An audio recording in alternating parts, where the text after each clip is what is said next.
So what I do for the city of Arlington is I'm always looking for capital improvement projects and to make sure that they're built as designed by an engineer. So all the plans go before the city planning and zoning. They get approved or disapproved. The engineers then look at them, they send them out, we have our contractor come out and build them. This area that we are in right now, this area at one time used to be a really bad flood zone. Okay, all the water that would run from Division Street, which is about a half a mile above us, and all the water from Cooper Street, which is about 3/4 of miles to our east, would all come down to this area and it would flood these houses here. So this area was redesigned to capture all the water in a huge retention pond, which is 100 yards behind us. Now the retention ponds are designed to capture all the runoff water, maintain it, and then slowly release it into the system. So if we have a flash flood like we had yesterday, where we had 2 inches of rain in 20 minutes, that water's captured and then slowly released into the system. So there's no downstream flooding.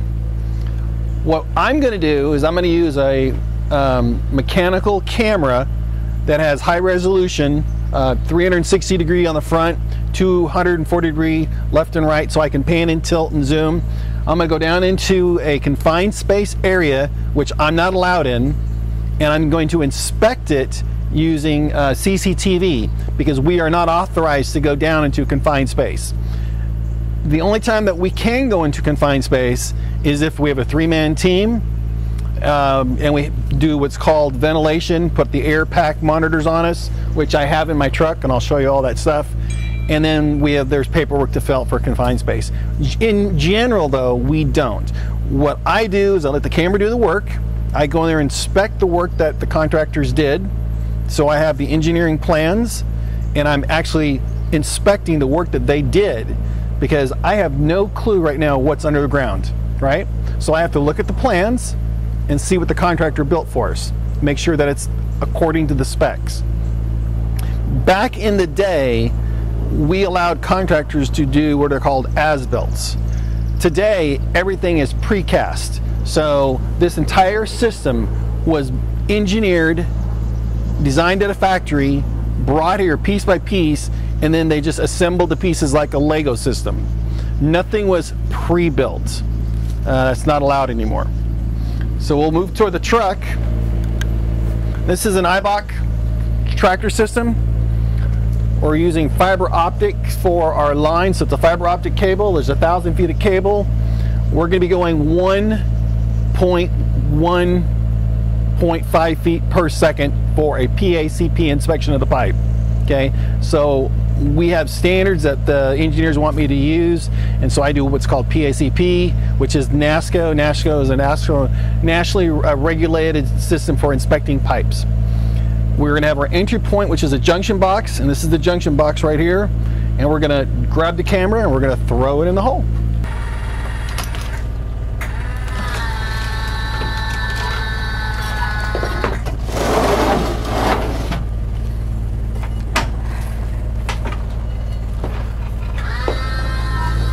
Now this camera's got, this is a tractor's got 10-inch wheels on it. This is the HD high definition camera. Rotates 360 degrees, tilts 240 degrees. I can modify it, make it taller, make it smaller for whatever kind of condition I'm in. This is for storm water only. I do not inspect sewer lines.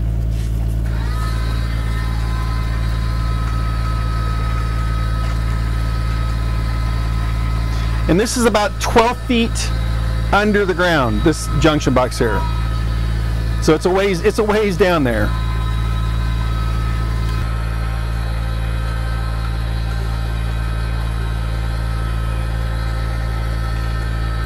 Okay, I'm gonna stop for a second, grab a flashlight.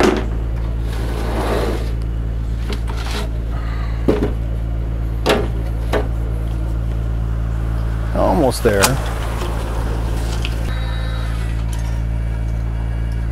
All right, so I disconnected the tractor. The tractor's free. I'm gonna go ahead and put a roller system up. That's right here. Stuff's kind of hidden on me.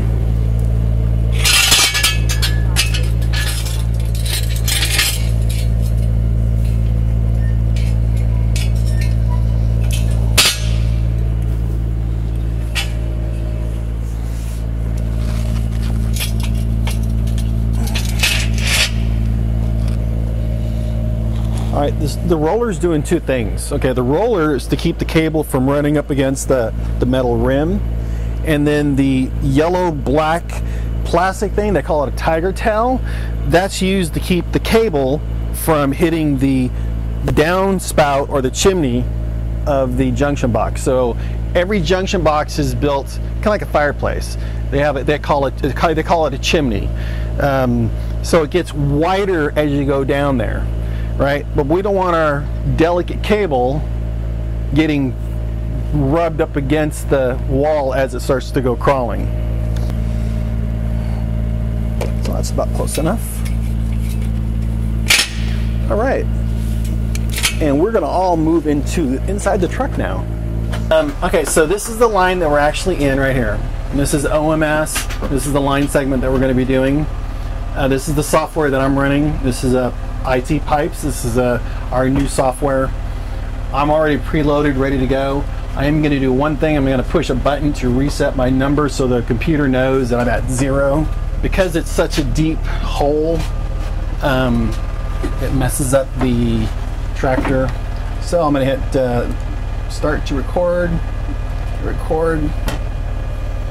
I'm going to hit 0 on my counter, so the counter says 0.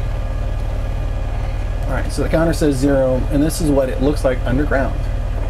So, what I'm going to be doing is I'm going to be going upstream, and I'm going to be looking at the joints and looking at for infiltration of some sort of liquid of some sort.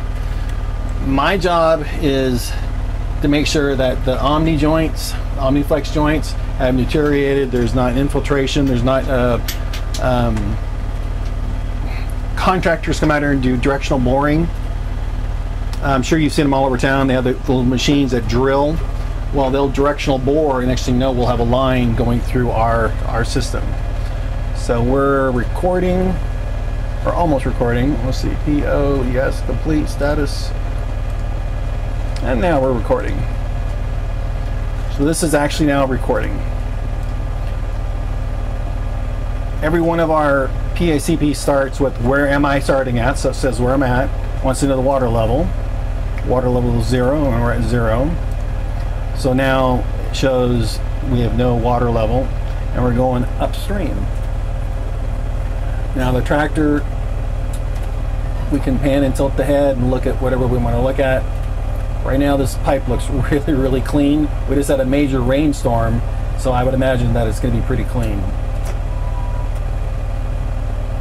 And the tractor's counting the linear feet as I go forward. And every incident that I see or something that I make a notation of, we're just going to stop here for a second. I'm just going to take a picture. So I'm going to take a picture of where I'm standing, because there's really at this point nothing to look at. It's just a clean pipe.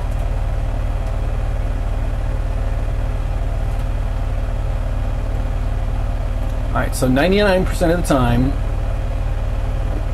where I'm going to find an issue is going to be at a joint. So this is the 2 different concrete pipes, and inside the joint is where you're most likely to have some sort of infiltration, and we don't want that. That would cause maybe the road to collapse, or we could have seepage from, if it was an industrial area, it could be a seepage of something bad. If I find something that's discolored in a way, I would call the EOC.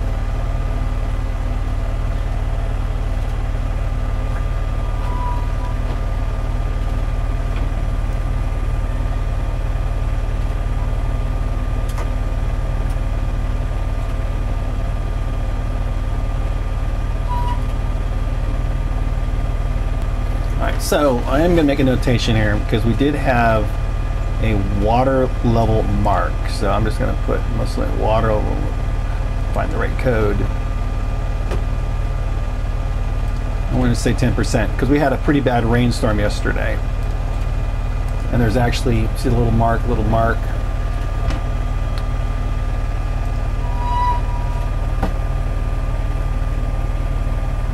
on older pipes, you might see lines way up high.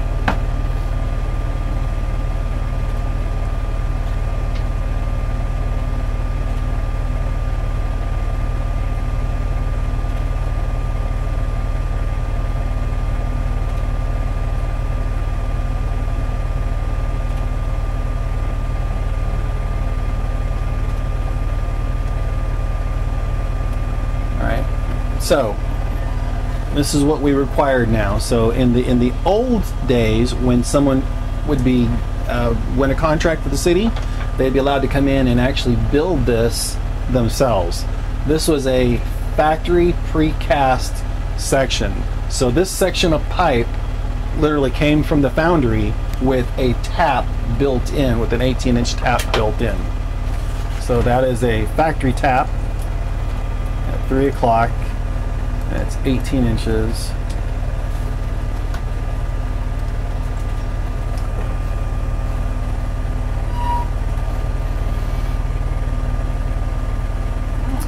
It's almost like watching a horror film. It is. You don't know what's going to pop out or jump out or an animal. Last week, they had me at 108th Street chasing down a estranged person who was hiding in the storm system. That was last week on 108th Street. I had to meet up with the Grand Prairie Fire Department, the Grand Prairie Police Department, Arlington PD was there, Arlington Fire Department was there. We were there till 6 o'clock running up and down the main lines looking for a estranged person. This is unhealthy to be in these systems. The oxygen level is less than 19.5. Anything less than 19.5, you can go unconscious. Currently, right now, we're at 20.5.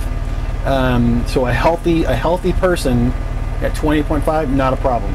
If you are slightly unhealthy, 19.5, you're now breathing diminished levels, and if you exert yourself, you could pass out. And it's life-threatening. This is not a good place to be. Did you find her? She eventually came out several hours later. We did not find her, but we were there until the police told us to leave. We did as directed. We were there just to assist, and we assisted. Did that person stay in there? They have to Well, what they did is they had police or firemen at every single access point up and down 108th Street. And then they had me go to Random Mill at 108th, and I put my camera in the main line, and I went as far as I could go one way, as far as I could go the other way. And then they had me go to the outfall at Grand Prairie. So we went into Grand Prairie at their outfall, and then the firemen put my tractor in the outfall, and I went as far as I could go, and we were there for several hours, and eventually they were like, she's probably already escaped, because she could have popped up anywhere. Big huge pipe. Alright, so limitation wise, that was one of the questions. I can see pretty much anything in a very clear view. This pipe looks pristine. There's no signs of infiltration. There's no signs of dirt, like, because we just had a major rainstorm. This pipe is in excellent shape. No signs of illegal or illicit dumping. If somebody was dumping oil, that would be a very easy sign if somebody was dumping oil in the storm system.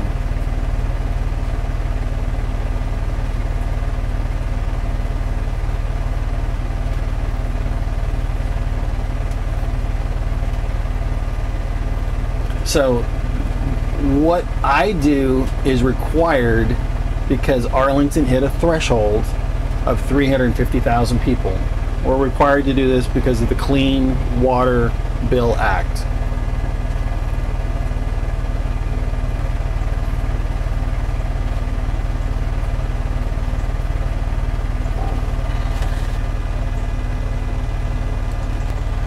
So this is the junction box that's actually on the street, in the middle of the street. We don't want to sit in the middle of the street. No. So we're going to drive up to the holding pond. And this is the holding pond right here. So this is pretty much a standard setup for how they're designed. So they make the turn. It's kind of hard to make a turn. I'm pulling 500 feet of cable, so tractor's struggling a little bit. I always tell people, I said, think about pulling a garden hose around your house. You know, it's easy to go in a straight line, but when you try to go around that corner, that's when it's really hard. Oh, yeah. This is literally a giant wall, and there's an earthen dam that goes probably for 75 yards on each way, making a horseshoe, and it's a giant holding pond. And the way these are designed is the very bottom has a small little dinky hole. So there's a small little hole so the water can always drain.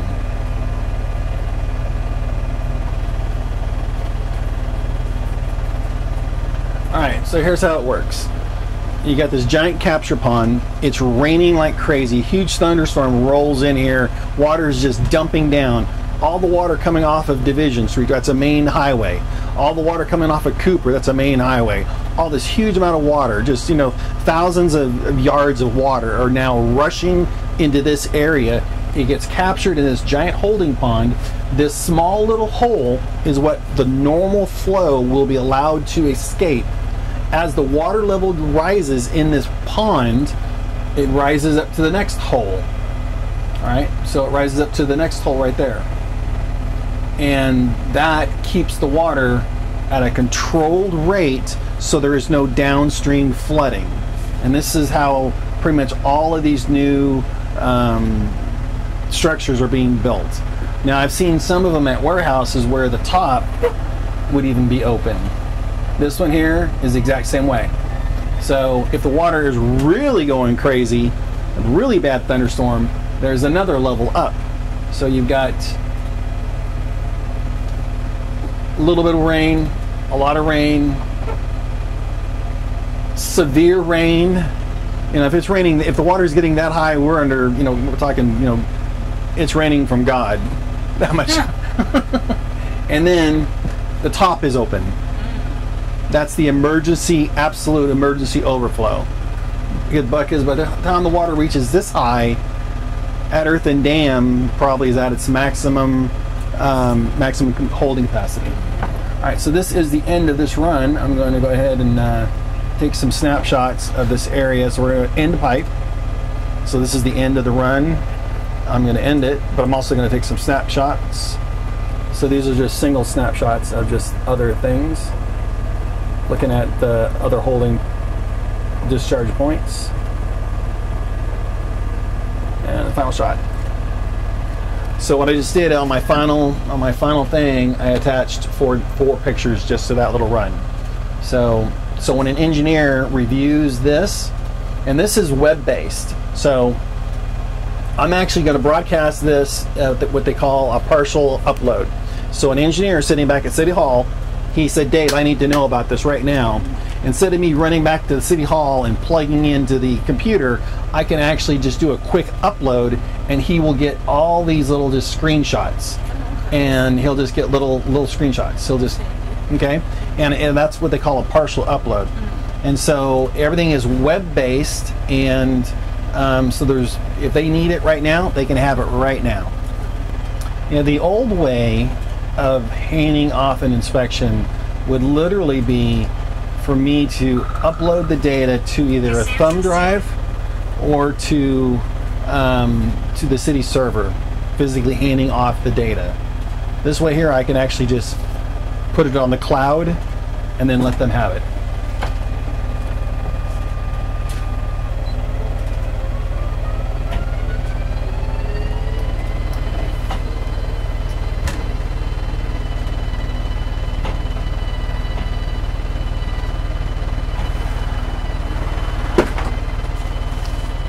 The equipment's great. Limitation wise, I'm not able to pick something up. I can only look at something, so that is a limitation. So I'm asked to go do jobs for different departments. All I can do is physically capture data. I can't do water samples. I can't do I can't retrieve an object that might be down there. I can tell you it's there. In fact, I can locate it for you and tell you exactly where it is, because I have the ability to stop, hit a button, and turn on a transponder. So I can now, right now, I am now transmitting data. I'm now transmitting a signal right now. So if I know I'm 525 feet upstream, I'll just take my little wheel, walk up 525 feet.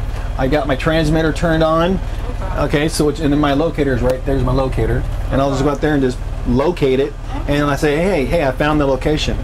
I bring this up because a year ago I went out with the fire department. There was a gas leak, and I actually found a gas leak, and this is exactly how we did it. I was driving in water, so the pipe's full of water, and I was looking for bubbles. And so I'm just driving through the pipe, and this was Mayfield and Little Road. Okay, Mayfield and Little Road. So I'm just driving through the pipe, and all of a sudden I found this super steady stream of bubbles. I called the fire department over because they were all there. I said, hey, come check this out. And they're like, oh, that's it, mark it. So I stopped where I was, marked the spot, went out there, and they dug it up. They had Encore. What is it, Encore? It's Encore. Yeah, they were there on site, and this was a kind of a big deal. They had all the big chiefs were out there. Oh, yeah. So as soon as I found it, they immediately addressed it. Okay. So that was kind of cool. That is cool. The biggest issue we're going to have for us is going to be cross-bore. When a utility, a subcontractor does a cross-bore into our utility, that's bad because their cross-bore could be gas, it could be something else, and we don't want that structure in our system because it could contaminate our system, and that's where you come in. Right. We do not want cross-contamination. At all. Since I did set the tractor, the memory on the back, set it at 0, this is going to self-stop within about 30 feet. The engineers will ask me to go out and do a job to locate something. One of the projects I'm working on right now is Hurricane Harbor. Yeah, I think you know about that. That's a project I'm working on right now. They're actually having to build me an access point because there's no way to physically get to where they want me to get to. So it's something that we've discussed with the engineers of the city, is that they have to design these systems for maintenance. So back when the city of Arlington was being built in the 30s and 40s, as they were developing the city, no one thought about equipment that hadn't been invented yet. This equipment hadn't been invented. No. The cleaning equipment hadn't been invented. So there was no such thing as, oh, we don't need an access point because no one's ever going to go inside there. Right, well, here it is now, 70 years later. Right, technology is... We've got equipment now designed to clean, designed to inspect, but yet the older systems have no access points. So you have to create them. So we're actually creating one right now at Hurricane Harbor. Yeah. So I can do an inspection because I've been asked to. We now require in our contracts every 500 feet. Okay. So when you as a contractor are building something for us, we require an access point every 500 feet. Okay. Makes sense. And the next thing we require is our catch basins, our curb inlets. We require the opening to be directly over the pipe. Okay. So if you walk to any of these curb inlets and you look at the lid, where that lid is where the pipe is. Okay. Now that it may not. People ask why. Well, because if we're going to use a machine to clean the pipe, it needs a direct access to get into that. Right. Makes sense. Yeah, they would build this 20-foot box, literally a 20-foot box. The opening would be here, and the pipe would be over here. I've seen that in some of the older infrastructure. Yes. And I'm looking at it. I'm going, who designed this? Complicated, yeah. Because we have the machine that's designed to clean these systems, but they just can't function effectively on the older systems. Right. All right, so the tractor should stop automatically, and look at that. Oh, look. See, now that was because, and I remember this is a really deep hole. So that's kind of one of those little things where I had to readjust I had to tell the machine, hey, I'm lower than I normally am. Okay. Because normally I would only be maybe 5 or 6 feet down. Okay. This is a good 12 feet down. Wow. That comes in handy when you're doing paperwork and you're not paying attention. Right. Because a lot of times I'll write notes to myself and I'll just let it come back by itself. Okay. And that's a neat little feature. That is neat. All right, so now we're going to try to recover the tractor. That's always the fun part. I'm going to open this hole up so don't want anybody get close to the hole. I don't want anybody to fall in the hole because it's deep.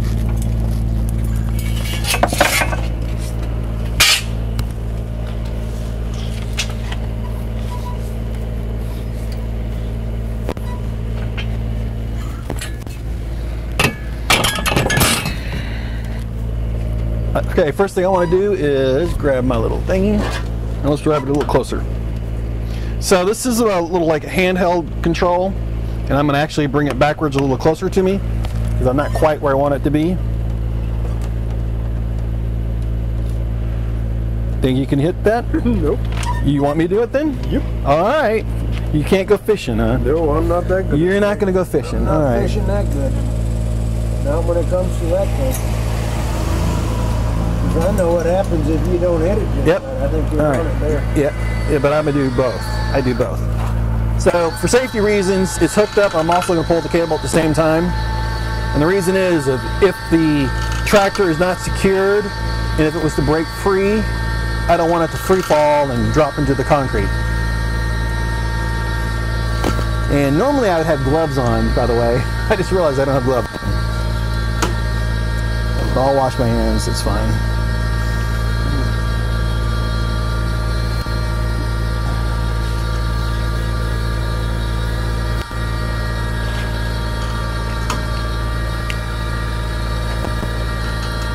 Let's go ahead and throw that lid on there, Johnny.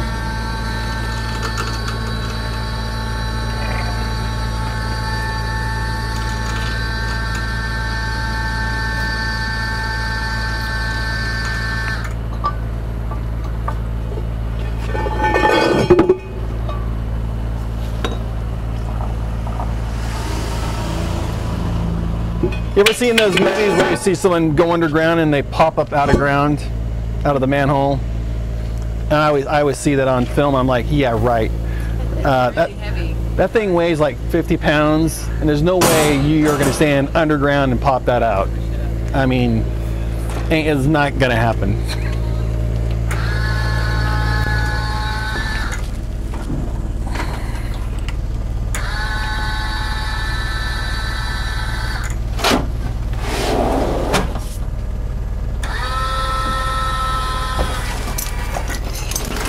Hold on, boss.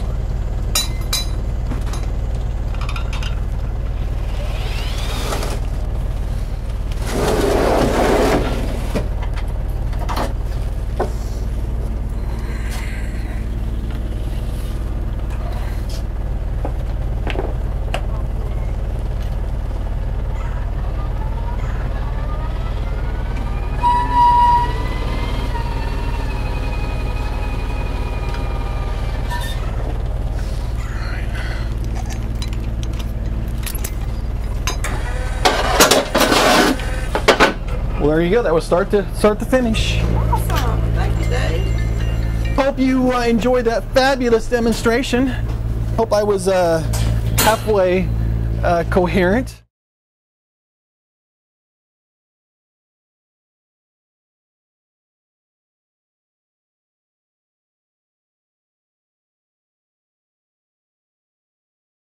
Awesome. Thank you, Dave. Well, it's always fun. Oh, and there's my other boss calling me. There you go. I'll call him back after I'm done with y'all.